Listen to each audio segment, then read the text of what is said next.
Hello, my name is Brehon and I would like to say welcome back to the channel. Today I have a phenomenal book that I'll be breaking down. The Richest Man in Babylon, written by George Samuel Clason. All right. And by the end of this presentation, hopefully you'll be able to walk away with some tools, some strategies, or some techniques that you could begin implementing in your life to make a positive step forward. Okay. All right. Let's dig into it. The Richest Man in Babylon. Now, money is the medium by which earthly success is measured. Money makes possible the enjoyment of the best the earth affords. Money is plentiful to those who understand the simple laws which govern its acquisition. And money is governed today by the laws that controlled it when prosperous men walked the streets of Babylon 6,000 years ago. Now, The Richest Man in Babylon is a 1926 book by George Samuel Clason that dispenses financial advice through a collection of parables set 4,000 years ago in ancient Babylon. The book remains in print almost a century after it was originally published and is regarded as a classic of personal financial advice. Now, the story starts with two men by the name of Bensai and Kabi.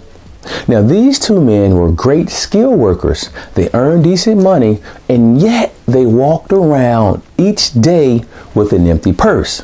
All right. And these two men began to perform a self-evaluation of their own lives. You know, why is it that we work so hard, yet we have so little? And there are people in Babylon who work very little and have so much. Maybe there's some secret knowledge or information that's been hidden from us. They begin to question themselves. You know, why didn't we think about asking these type of questions earlier in life? Why didn't we try to get this financial guidance earlier in life, right? So these two men, they agreed to seek out the hidden secrets to how they can have a much better life, right? Now, there was a man by the name of Arcad, and Arcad was the richest man in Babylon, and he was quite generous with his wealth. You know, he gave freely to family and charities. Now, one day, Bensai and Habi went on to meet Arcad. They said, Arcad, we are equals. We grew up in the same schools, we had the same masters, and we played the same games. Why did God single you out to have such wealth? Why did God single you out to travel the world? And why did God allow so many of us to live such mediocre and meaningless lives?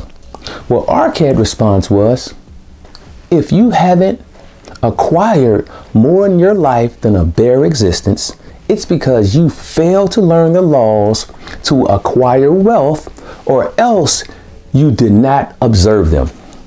Now, Arcad goes on to tell the story of how he attained his knowledge from a man by the name of Alchemist. Now, Alchemist was a moneylender. Now, Alchemist believed the road to wealth starts with an understanding that a part of all I earn is mine to keep. You know, every gold piece you save is a slave that works for you.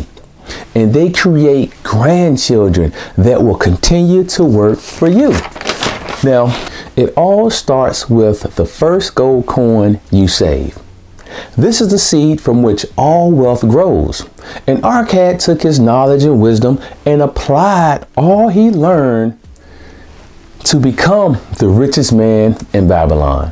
Now, the king of Babylon would later reach out to Arcad and ask Arcad to teach all of the men of Babylon the knowledge to create wealth. Arcad would go on to create or pass on his 7 cures of a lean purse. All right. Number 1, start thy purse to fattening. For every 10 coins thou earn, only use 9. Number 2, control thy expenditures. If needed, develop a budget to locate wasteful spending and also reduce your gratifications. Number 3, make thy gold multiply. It's not the coins the man carry that makes him wealthy. It's the income stream he builds to keep the money flowing into the man's purse. All right. Number 4, guard thy treasures from loss. Now, make good decisions with your goal. Loss is always a possibility, so it's best to consult with wise men.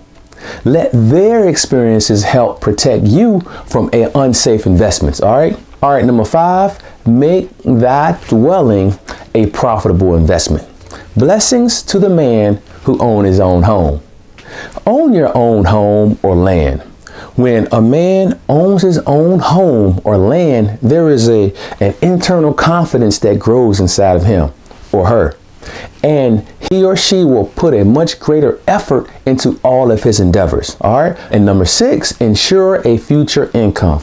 An old man without a source of income at an old age is a sore tragedy.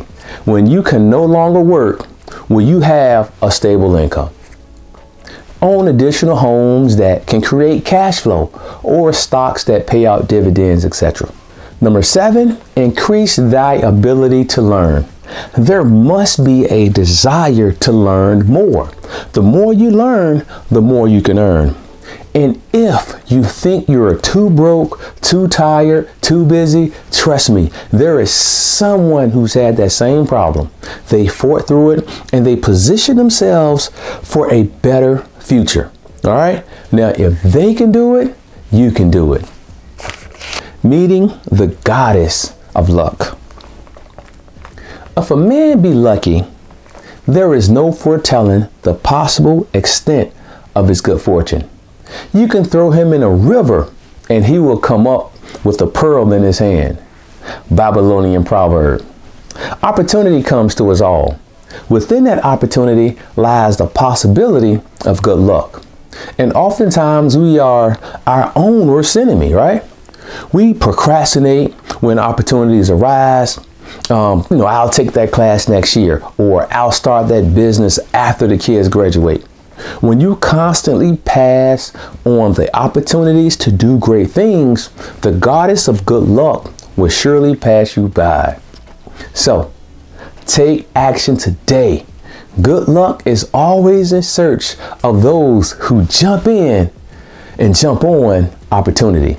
All right. Now, once you study and implement the 7 cures for a lean purse and take the necessary action, good luck and good fortunes will come your way.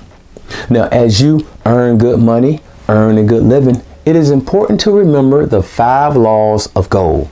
Number 1, gold cometh gladly and in an increasing quantity to the man who will put away 1 out of every 10 gold coins. All right.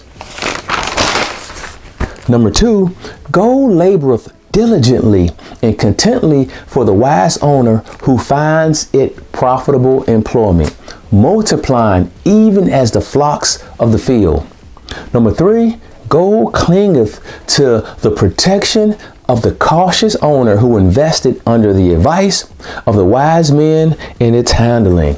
Number 4, gold slippeth away from the man who invested in businesses or purposes which he is not familiar with. Number 5, gold flees the man who would force it to impossible earnings or who followeth the alluring advice of the tricksters and schemes. All right, don't cheat the system.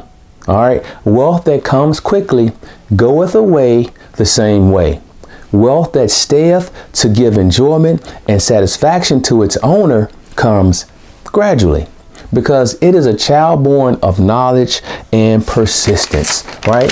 The more gold you accumulate, the more easily it comes to you, and it comes in increased quantities.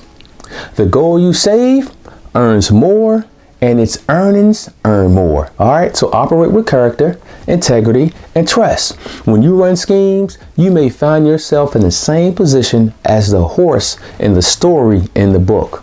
Now, the ox and the horse was at the farm having a conversation. The ox looks over at the horse and says to the horse, "Man, you got it made.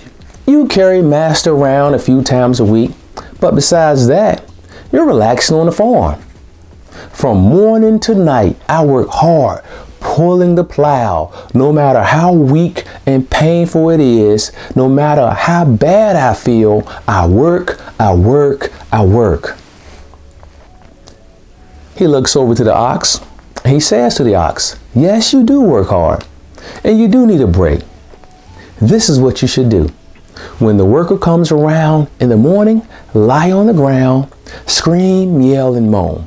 So morning came, the farmer came out, the ox was screaming and yelling and moaning. The farmer ran into the house and he told the master, hey, the ox is sick.